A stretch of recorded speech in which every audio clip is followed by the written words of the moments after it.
Welcome everyone to another CTC software webinar.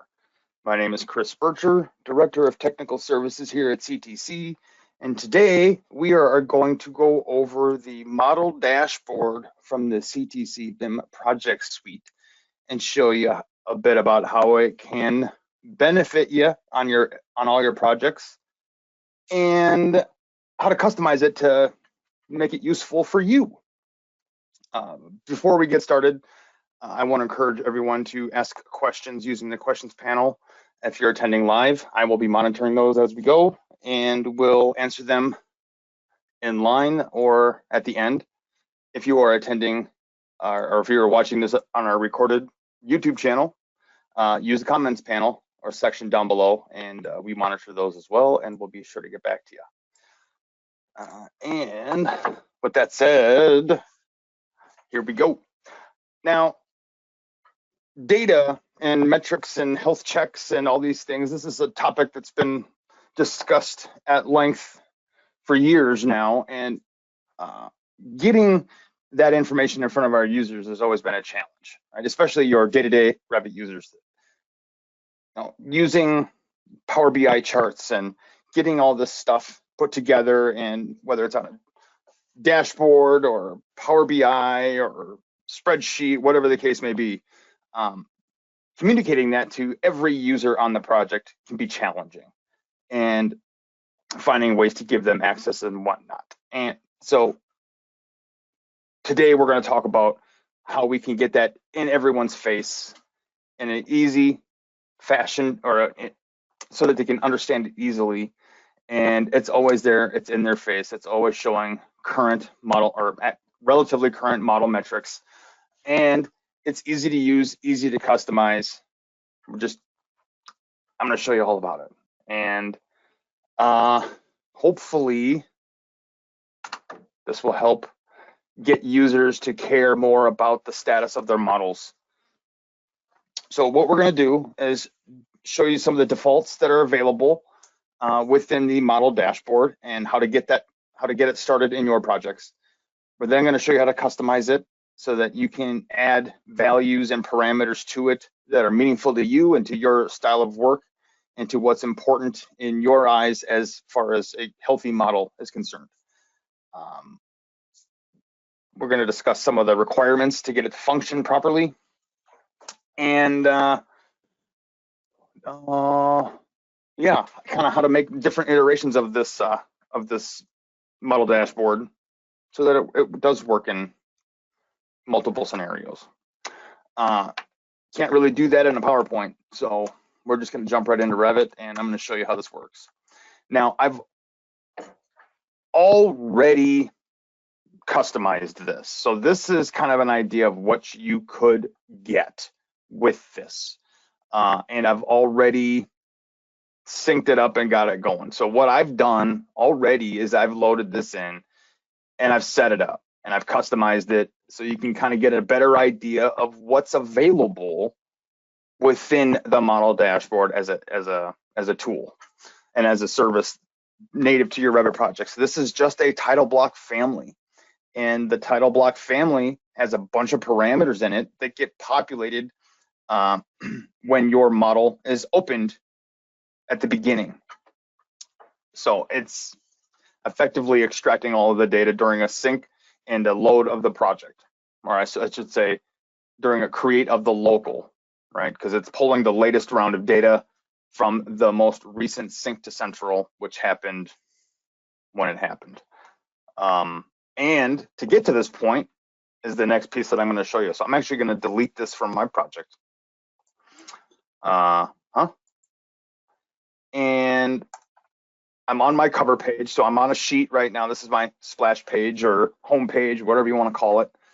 And from the CTC Productivity tab, we have a tool up here called Model Dashboard. When you click on this, you get a little notice that pops up. And the only thing that this notice is going to tell you is that for this service to work, you need to load the title block family in, click the load button. So you click load, it'll load the title block in and allow you the opportunity to place it into your projects. So now effectively at this point, you can close this dialog and never open it again. Once the family is loaded into your projects, that you don't actually have to open that dialog box anymore. And that holds true for templates and or starter projects. If you have this title block family natively in your template / starter project, and it's always there, it's always going to work and start recording data. You don't ever have to click model dashboard button again. Now, so this is what you'll end up with as a default. Obviously, as you saw from my last iteration, this isn't the only option, right? There's a lot of other parameters to choose from, and we'll go through setting something up momentarily. And I'll zoom in a bit here. So what we've got are two different areas of this. We've got kind of a dial up across the top here that ranges between good, not as good, and bad. And then there's actually an option that represents really bad or exceeding our predetermined thresholds. This, whatever rules or ranges you input here, won't have any effect on your project file. It's not going to prevent things from happening. Nothing's going to stop working because certain criteria have been exceeded. It's just an indicator, a visual indicator that something is too much or perhaps not enough.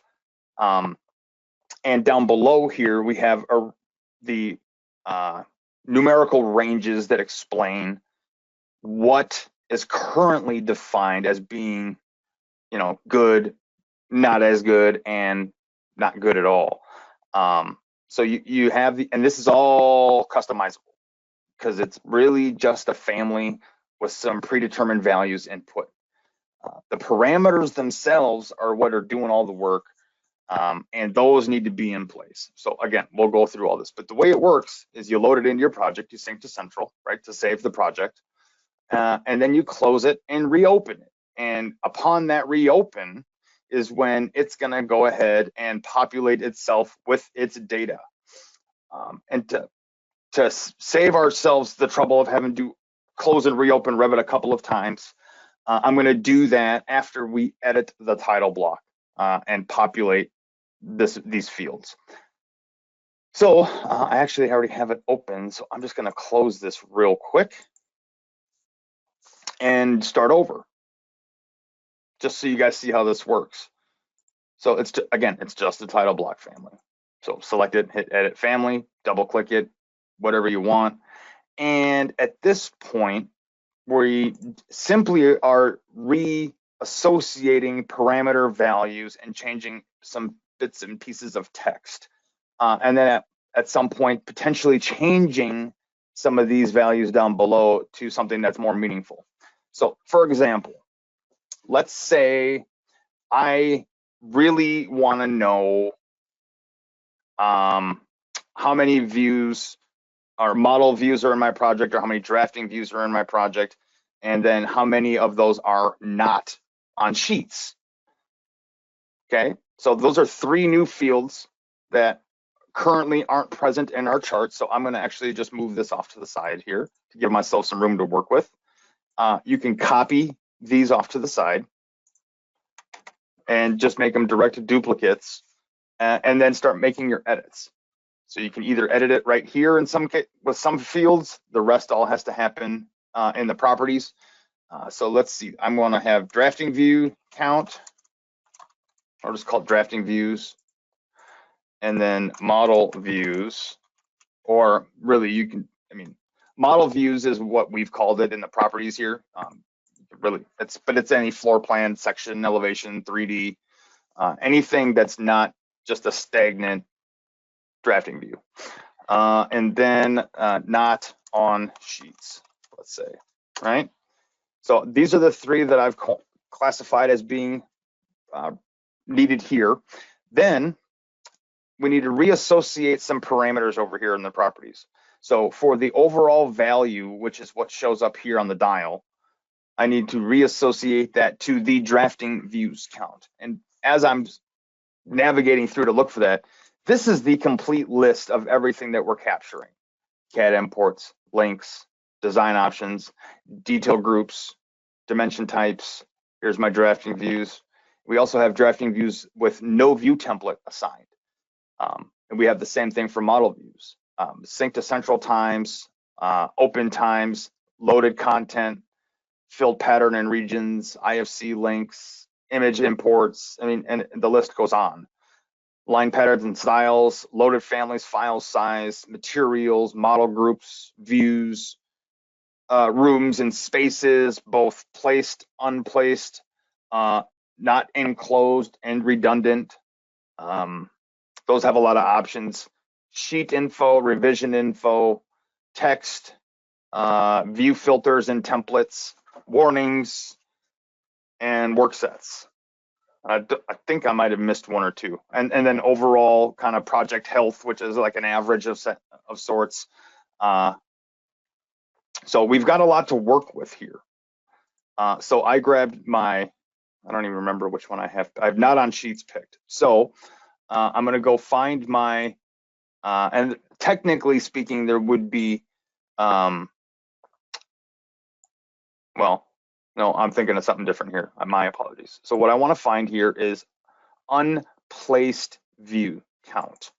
Okay, so that's going to give me the overall value here in the dial. Okay, and then I next need to specify how the dial is going to work. What are my ranges? And that's what these three parameters here are for.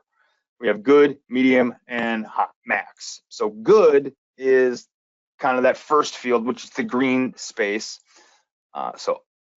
And we've got it set so the names kind of match up with each other. So we want unplaced views good. Then we want unplaced views medium. And then unplaced views max for the final piece. All right, so now this one is set. And then based on the size of the ranges and the numbers that are defined, these little graph pieces here will actually change in length. As you can see, some of them are a little shorter than others, or longer for that matter. It really just depends on what the good, the bad, and the really bad are set to be.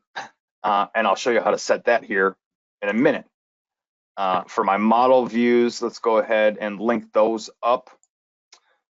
So we've got model view good, medium, and max. We're gonna do medium and max. Coming right up. Where'd it go? There it is. And then drafting views, which is all the way up here. We want, nope, not that one, this one. Max, drafting view, medium.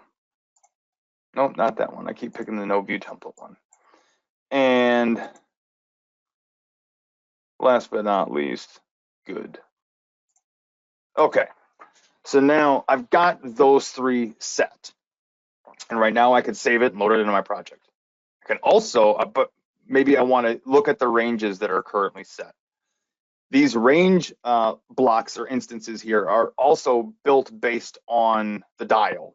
So I can actually just select this and copy it down. And then it's just a couple of instance properties over here to change what you're looking at. So if I want to turn on the range, I can check this box here to turn it on and uncheck the dial and dial number to get it to just be effectively the label. And these do have some reference planes built into it. So if you'd prefer to align them together so that they're nice and neat, you can certainly do that. There's also vertical alignments here. Now here's my ranges set on drafting views, model views, and views not on sheets. These are arbitrarily input in by us and our developers they are 100% meant to be changed. There is no set number. All projects vary in size. Everyone has a little bit of a different preference on what is good and not as good. And that holds true for all of this stuff, right? If you're working on a bunch of small projects, maybe 200 megabytes in file size is huge for you guys. Certainly 500 megabytes would be astronomical. But sometimes 500 megabytes is small, depending on if we're doing a lot of healthcare projects, for example. So it really just depends on the type of projects you're doing and what's meaningful to you. Maybe you don't really care about file size. Take it off the list. So to change these though, that all happens in family types. And in family types, we have everything present. So all of the default, parameters that are doing the counting, right, that actually tally up the values once saves and reloads have happened. But then we actually have our ranges defined down here in under other. So if, what was the one I was going to do? The not on, right? Yeah, not on sheets. I am going to change a couple of these around. So for my unplaced view count, honestly, 200 would be great, but I think we're just going to change it just so we have something different here. So I'm going to set this to 300. I'm going to set my max to 600 and my medium to let's say 450. Okay, and then click apply to make sure it updates. Sure does. And then my drafting views, I'll do that one. So we'll set these real quick to be 100, 200, and I'm doing the wrong 3. Of course I am. Let's try these. 100, we'll do 300, and medium is 200. I'm good with that. So I'm just going to leave those 2 alone. Click apply. It holds my changes here. I'm good. Now I can save it. The key here is to remember to not save it with a different name. We can't change parameters, and we cannot change the name. The name has to remain the same. And that is because that is what the service in the back end of the BIM project suite is looking for. If it sees this title block by name, it knows, hey, there's a whole bucket load of parameters in here that we need to populate with some information. As soon as you change that name, you're done. So don't do that. You could theoretically override the one that is on the network or that comes with the product, which apparently I did do that already, unfortunately. So I'm going to go ahead though and save this elsewhere in my little webinar folder here. And we're going to put it in this folder for now. So, and then you can load it into your project, override the existing version.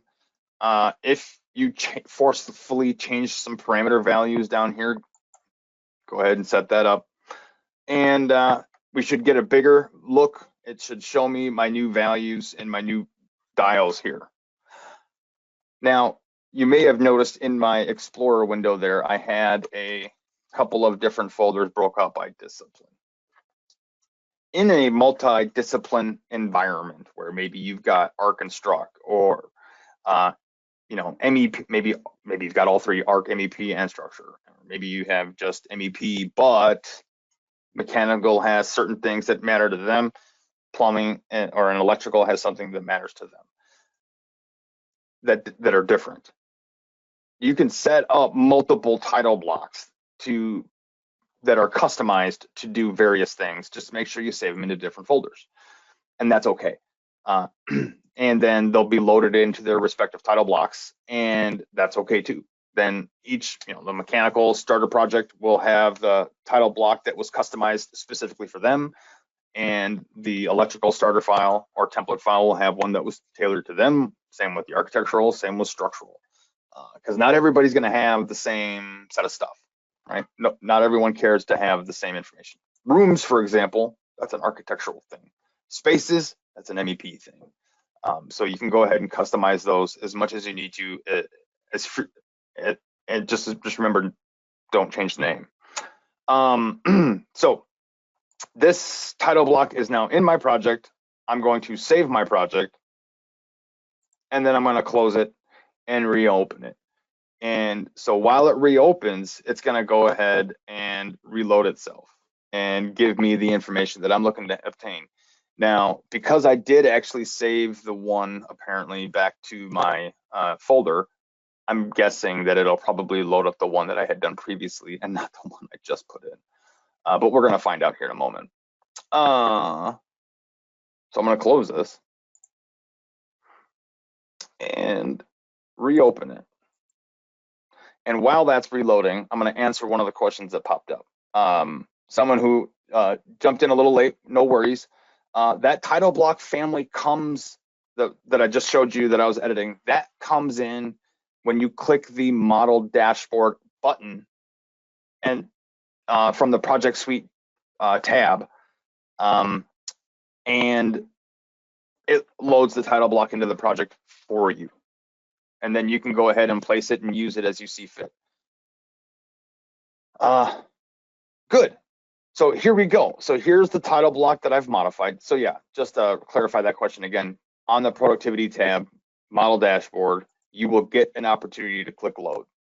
And you've only got to do that the one time. And then just drag and drop it into a sheet view. So here it is. I've added drafting views. I've added my model views and my not on sheets. And I think I accidentally I must have linked up my view template one, because all of my views, I only have a handful of views that are not on view templates. Or I screwed up and clicked something else completely different. Or I forgot to change it because it might be text type. We're going to have to investigate that here in a moment. But you get the idea. So my not on sheets one, that worked out beautifully. The drafting reviews one worked out beautifully. But you can see as I've loaded this back up again, all of my numbers began to populate and the dials started shifting depending on what it was found and what my ranges were set to be. In some cases, in this case, the dial cracked because the value found in the project exceeded the values set in the in the ranges by a lot in this case. And me personally, I'm not a fan of in-place families. I would prefer they don't get used unless they absolutely need to get used, because there is a use case for them. Unfortunately, they don't get used like that all the time. So I encourage the lack of their use. That's why mine's cracked like that.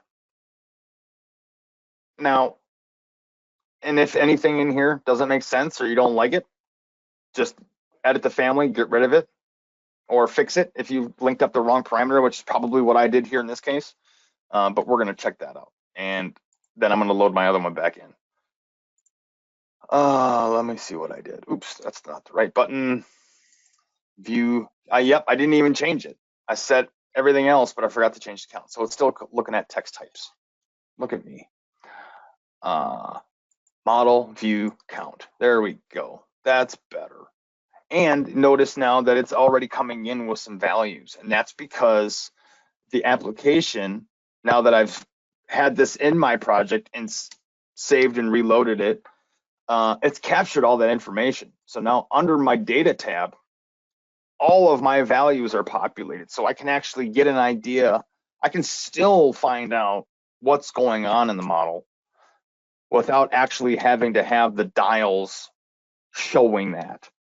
You as a power user or someone who's just interested in what's going on, you can still get an idea of what's happening with or without the title block at this point. or without the dials in the title block, I should have said. Yeah, now I'm gonna go back just for fun, and I'm gonna reload in the one I had done previously, and because I like that one, and we're just gonna go ahead and get a look at see what's different. And then I'm gonna highlight a couple of the things that are here that you wouldn't necessarily see. So I'm just gonna load in my good one again, the one that I like. There we go. Now, I made this recently, and just to kind of show more of what's here. Again, it's a title, it's a family. If you can edit a family, you can do pretty much whatever visually you want this to do. If you don't like the ranges, delete the ranges. If you think this, the dials up here are enough, great, just use those. If you want to include the ranges for some things, just because maybe that's more meaningful or helpful to the user as to what we need to get it back to be in the green, keep them then. You know? But the whole point of this is just to get it in front of everyone so that they can see what's happening, right? Not everyone's going to go to an online dashboard or run a data extraction or take a snapshot if they don't. I mean, all of that information and that some of that setup takes time. And honestly, you don't have to customize the title block at all. You could theoretically just load it into your project, place it in a sheet view somewhere, and you've got your data, right? You can actually start looking at it without customizing this at all. So I just wanted to point out these things. Hopefully you guys see some value in this. I certainly do. It's one of the things that I've been trying to find ways to get some of this health check information in front of individuals' faces for years now. I'm just gonna go ahead and do another little quick edit just because I can. But I think, just to show you how easy some of this stuff is, I think it's really useful and powerful information to put in front of all your users. And my hope is that if they see a bunch of these dials in the red, and they notice, hey, why did my file take so long to open? And hey, I've crashed 3 times today. What's going on?